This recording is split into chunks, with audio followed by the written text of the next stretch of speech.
cho bát sông trong việc số bục mai bom ôn từng con không mùi từng ngày ni khi ông ban nai nom nângផលិតផលមួយដែលជាផលិតផលមកពីប្រទេសបារាំងគឺរាំងសង់តេបាទរាំងសង់តេនេះគឺជាផលិតផលនាំចូលមកពីប្រទេសបារាំងហើយជំងឺដែលត្រូវនោះគឺឬខ្ញុំផ្ទាល់ហើយគឺខ្ញុំរលាកផ្លោកនោមផងណារលាកកំណងនោមតម្រងនោមផងនោមយប់គឺថានៅពេលដែលខ្ញុំបានសម្រាប់មិនបានសម្រាប់ពេញភ្នែកទេយប់គឺថាក្រោកបាត់ជើងតូចហ្នឹងនោមហ្នឹង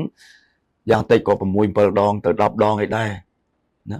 ដល់ពេលនេះខ្ញុំបានប្រើនេះផលិតផលនេះរាំងសង់តេហ្នឹងឃើញថាវាកាត់បន្ថយច្រើនណាធ្លាប់នោម4 10ដងឥឡូវមកក្នុងមួយយប់យ៉ាងច្រើនណាស់2ដងទេសូមបងប្អូនជឿជាក់លើខ្ញុំទៅខ្ញុំមានតែជំងឺនឹងផ្ទាល់ខ្លួនហើយខ្ញុំប្រើអស់ចិត្តមួយកំប៉ុងហើយឥឡូវនឹងបានធូរច្រើនសូមបងប្អូន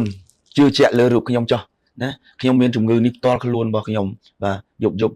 ពិបាកណាគេងគឺក៏វាមិនពេញភ្នែកអីក៏វាមិនពេញភ្នែកតិចក្រោកបាត់ជើងតូចតិចក្រោកនោមក្រោកអីគឺមួយយប់4 10ដង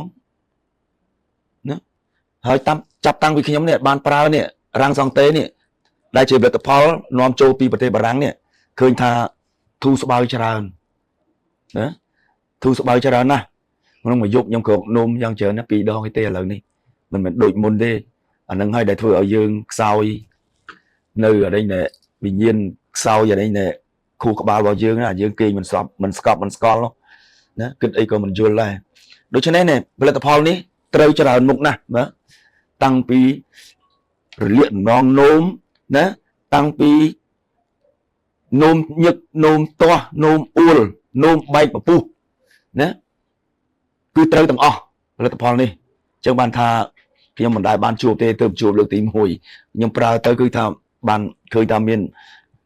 ប្រសិទ្ធភាពខ្លាំងមែនតើណាដូច្នេះបងប្អូនជឿជាក់លើរូបខ្ញុំចុះខ្ញុំជាមនុស្សចាស់ម្នាក់ហើយមានជំងឺនឹងផ្ទាល់សប្តាហ៍ថ្ងៃនេះហើយឡើងបានស្រាកស្រានហើយ